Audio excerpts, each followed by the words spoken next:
सादर जय जितेंद्र सभी को। मैं रोहित जैन अपने यूट्यूब चैनल वर्धमान ज्ञान सागर पे स्वागत करता हूँ। आज मैं सनातन धर्म और जैन धर्म से संबंधित कुछ बातें बताने जा रहा हूँ। एक किस्सा, हमारे जो पहला तीर्थंकर भगवान आदिनाथ और सनातन धर्म हुए श्री राम के पूर्वजों से भी हमारे तीर्थंकरों का संबंध रहा है, इसलिए जैन और सनातन का एक गहरा संबंध है। बताना चाहूँगा, श्री राम के पूर्वज में महाराजा शिवी रहे हैं, तो कुशीनगर के राजा थे। ये महाराजा शिनर के पुत्र थे।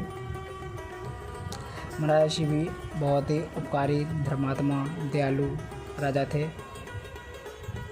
इनकी दयालुता, परोपकारिता की कीर्ति स्वर्गलोक तक भी गूंजती थी। देवता भी उनकी प्रसिद्धि का गुणगान किया करते थे। एक दिन इंद्र तक भी ये बात पहुंची। तब उन्होंने निश्चय किया कि पृथ्वी लोक पे इतना दयावान और गुणशील व्यक्ति कैसे हो सकता है, इसकी परीक्षा ली जाए। तब इंद्र ने बाज का रूप लिया और अग्निदेव ने कबूतर का। उस दिन जब ये उनकी परीक्षा लेने के लिए गए महाराजा शिवी की, तब महाराजा शिवी एक विशेष बड़े यज्ञ का अनुष्ठान में संलग्न थे।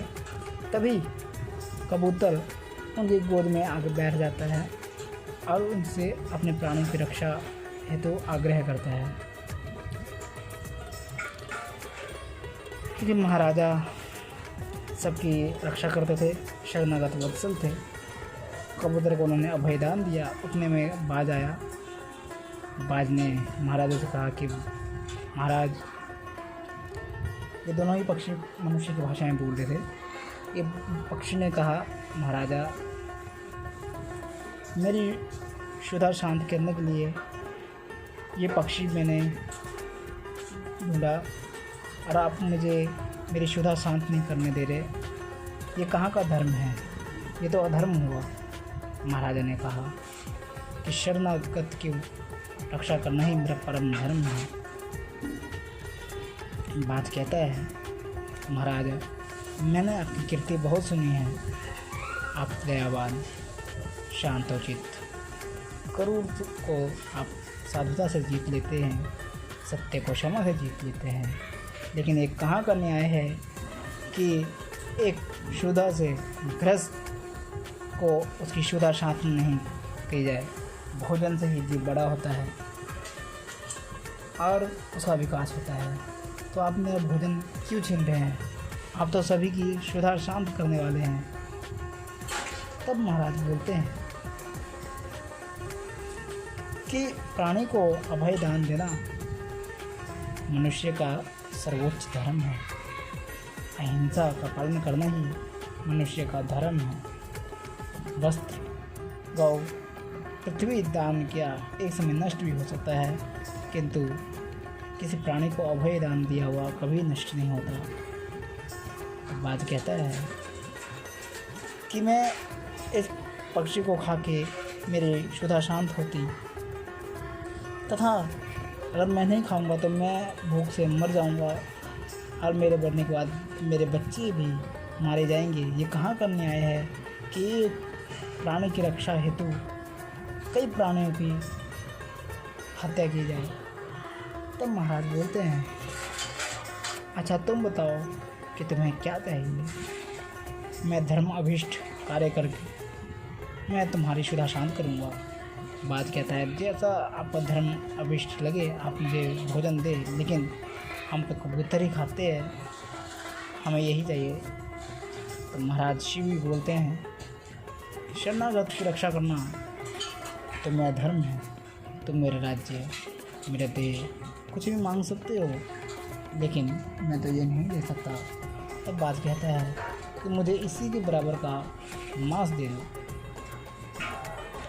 देखिए महाराज शिव कहते हैं कि मैं किसी जीव की हत्या तो नहीं कर सकता और इस कबूतर के लिए किसी और को नहीं मार सकता, तो मैं स्वयं को ही प्रस्तुत करता हूँ। तराजू मंगाया गया, एक तरफ कबूतर को रखा गया और एक तरफ महाराज शिव ने अपने जांग का मांस काटने लगे। कबूतर वाला जो पलड़ा था जिस वो कुछ हिला ही नहीं, मांस काटते रहे, एक जांग कट गई, दूसरी जांग कट गई। जब सामान उसके नहीं हुआ कबूतर के, तो महाराजा शिव स्वयं बैठ गए और कहे कि देखो बाज, तुम्हारा भोजन तुम्हारे सामने प्रस्तुत है। इतने में स्वर्गलोक से पुष्प की वर्षा मृदंग बजने लगे। महाराज यह देख के आश्चर्यचकित हुए। तभी दोनों पक्षी अंतर्ध्यान हो गए। फिर पुनः महाराज के सामने प्रत्यक्ष खड़े हो गए और उन्होंने बताया, इंद्र और अग्निदेव दोनों ने बताया कि हम ही दो थे जो पक्षी बन के आपके सामने आए थे और आपकी परीक्षा लेने आए थे। ये महाराज आप जैसा न्यायप्रिय, धर्मात्मा, अहिंसा का काम करने वाला, दयालु, क्षमाशीलता, परोपकारिता, आप तो सभी को पर परोपकार करते हैं। जो परोपकार के योग्य भी नहीं उस पर भी परोपकार करते हैं। और आप जैसा दानशीलता कोई भी नहीं। आपका यश चारों ओर युग युगांतर तक बढ़े। इसके बाद महाराजा शिवी ने पृथ्वी पर कई वर्ष तक राज किया, न्याय की स्थापना की। माया शिवी कोई शत्रु नहीं, वह अजात शत्रु थे। इसके बाद भव जाके यही महाराजा शिवी पहले तीर्थंकर भगवान ऋषभदेव बने, जो जैन धर्म के पहले तीर्थंकर माने जाते हैं। और उन्होंने अहिंसा को सर्वोच्च माना। अतः हम कह सकते हैं कि सनातन और जैन में एक बहुत ही गहरा संबंध है। धन्यवाद।